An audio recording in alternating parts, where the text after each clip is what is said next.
would I hear? I could have sworn it.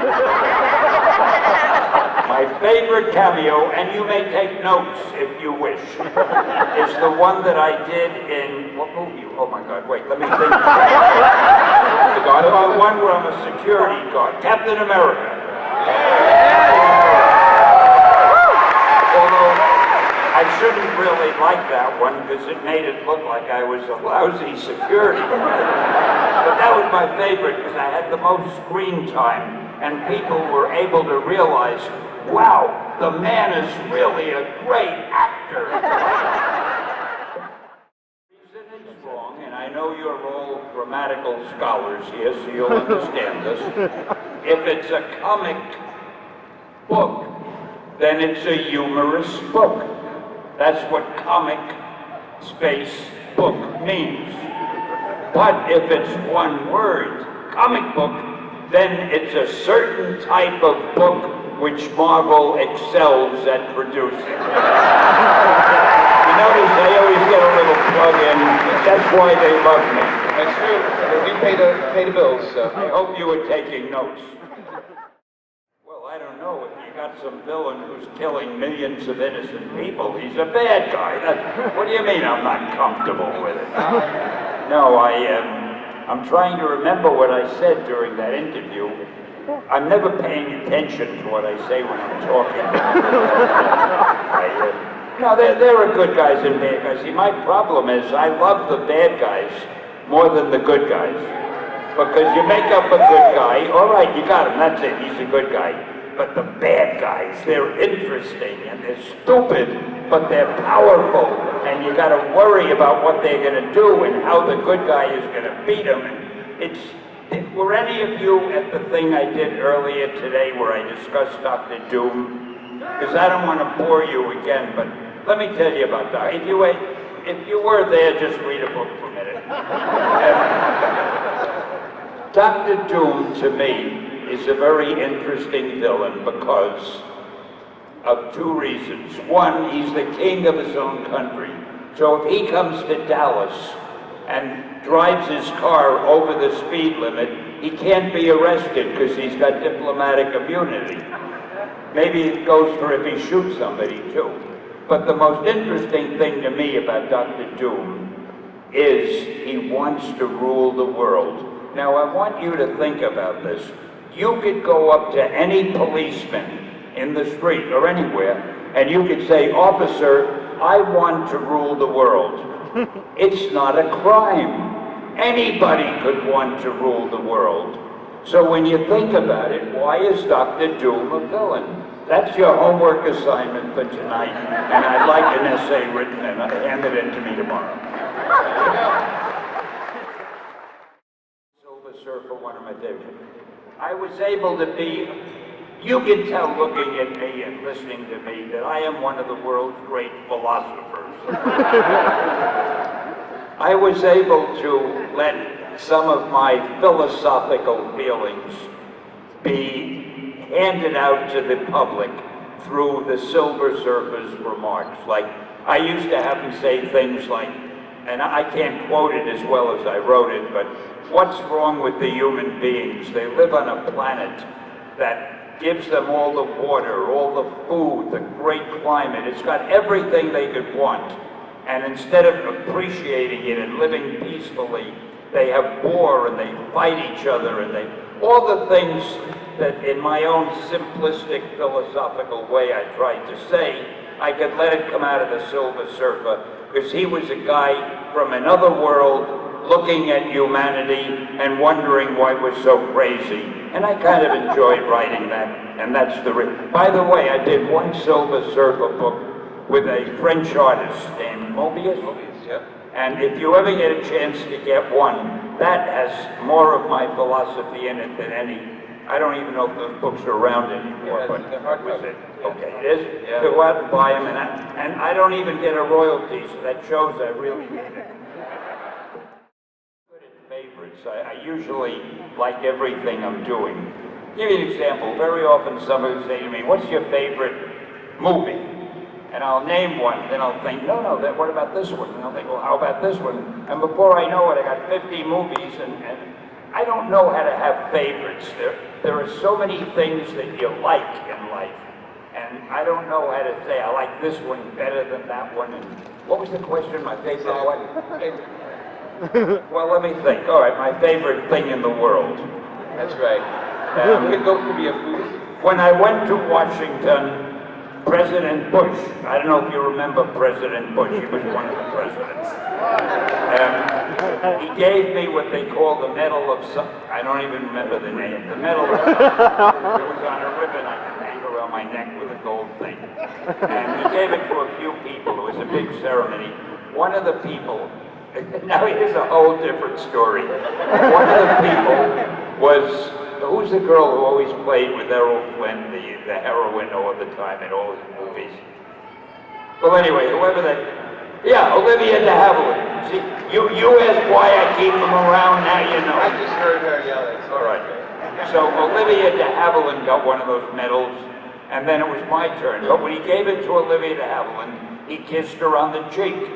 So he gives me the medal, and I don't know, it was a big formal occasion. I don't know what made me do this, but I said to him, "You're not going to kiss me, are you?"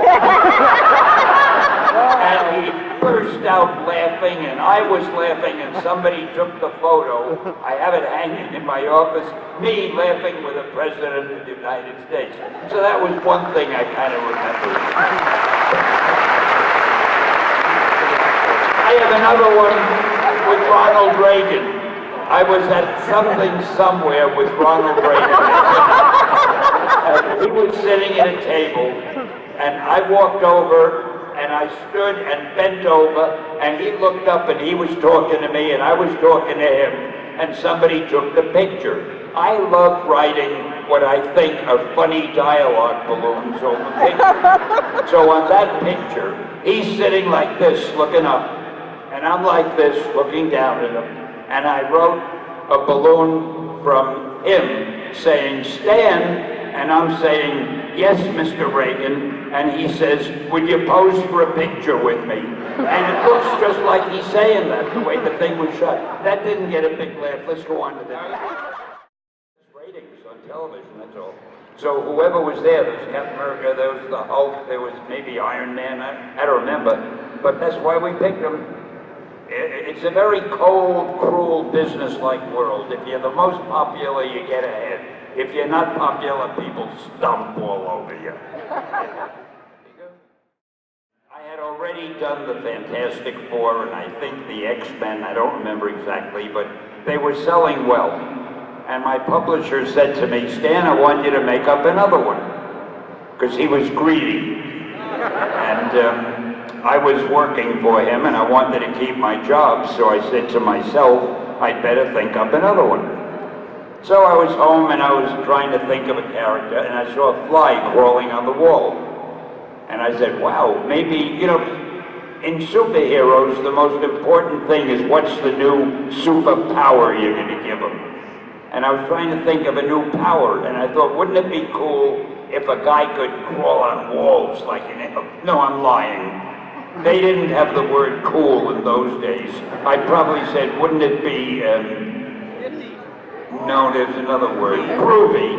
I probably said, wouldn't it be groovy? But anyway, I'm digressing. So I thought that would be a good hero. And then I thought, well, what would I call him? Because the names are important. And I thought, Fly Man, it didn't do anything to me. Insect Man, Mosquito Man. And then I said, Spider-Man. It just sounded so dramatic. So I went racing into my publisher's office. I said, oh, and I decided I'd make him a teenager, and I'd give him a lot of personal problems, and that would keep the readers interested. I ran into my publisher's office. I got your superhero. His name is Spider-Man. He's a teenager, and boy, does he have personal problems. So my publisher looked at me and said, Stan, that is the worst idea I have ever heard. He said, first of all, people hate spiders. You can't call a hero Spider-Man. Next, a teenager can only be a sidekick, not a hero. Finally, you want them to have problems? Stan, don't you know what a superhero is? They're superheroes. They don't have personal problems. So I walked out of the office somewhat dejected. Well, a little bit later, we were killing a magazine. I think it was called Amazing Fantasy. When you kill a magazine, nobody cares what you put in the last issue. Just to get Spider-Man out of my system, I had Steve Ditko draw a story, and I put it in Amazing Fantasy in the last issue, and I featured it on the cover and forgot about it. A month later, after the sales figures came in, my publisher came racing into my office. Hey, Stan, do you remember that Spider-Man character of yours that we both loved so much? I swear. And he said, let's do a series. And that's how Spider-Man was born. Now you know, there's always room for the second grade of things. Now, the fact is, I always tried to make it look like there was a big rivalry between Marvel and DC, but there wasn't. I mean, the editor, when I was there, the editor at DC was a guy named Carmine Infantino, and we were friends. Every so often, every couple of weeks, we'd meet at a bar called Friar Tuck's on 3rd Avenue in New York, and he'd bring a few of his writers and artists. I'd come with a few of ours, and we'd have drinks together and kid around. But it seemed better to make the public think we were feuding because it kept their interest up. But they're a bunch of good guys. A lot of our writers and artists work for them and vice versa. Of course, now none of them would work for them because they'd be foolish not to work for Marvel. But Marvel is... I got to tell you a funny thing about no job anymore. My job is gone. Now, here's what I think is a funny thing about the difference between Marvel and DC's mentality. We decided to change our name. We were called Atlas Publishing. And after the Fantastic Four did well, and Spider-Man did well, I said, you know, to the publisher, I said, we ought to change our name and get something stronger than Atlas somehow. And I said, let's call our company Marvel. And I love advertising, and in advertising, there are phrases you can make up like, welcome to the Marvel age of comics, and make mine Marvel. There's so much you could do with that word. He agreed, so we changed our name to Marvel. Now, DC had been called National Comics. When we changed to Marvel, some genius at DC said, we'll change our name too and get a better name.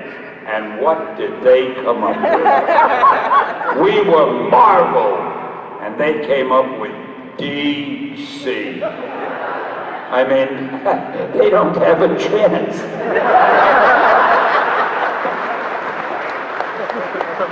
Welcome to the DC world of comics.